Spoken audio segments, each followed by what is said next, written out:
இதோ பாருங்க மக்களே, இன்னைக்கு 10ஆம் மாதம் 26ஆம் தேதி 3 டிக்கெட் வந்து வாங்கினோம்.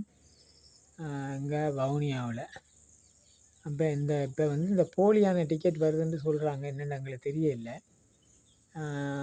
பாருங்க இதில் வந்து பாருங்க மக்களே, எப்படின்னா இதில் வந்து பின்னுக்கு இப்படி பார்த்தீங்க, பின்னுக்கு வந்து அந்த அவங்களோட கடை சீல் அடிப்பாங்க.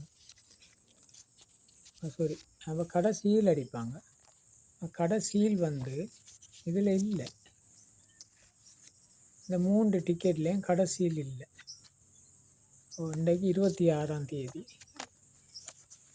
பாருங்க,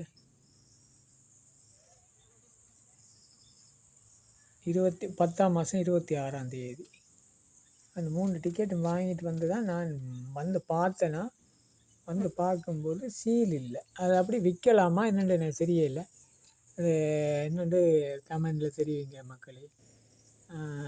ஓகே மக்களே, இதை கொஞ்சம் வேணால் இது காசு கொடுத்து வாங்குகிறோம். ஒரு ஏதாச்சும் ஒரு பரிசு விழுமுண்டு தானே வாங்குகிறோம். அது போலியான டிக்கெட்டும் வருதுன்ட்டு அரசாங்கம் அறிவிச்சிருக்கு. அது என்னென்னு தெரியல. என்னென்னு தெரிவிங்க மக்களே. ஓகே மக்களே, நன்றி, வணக்கம்.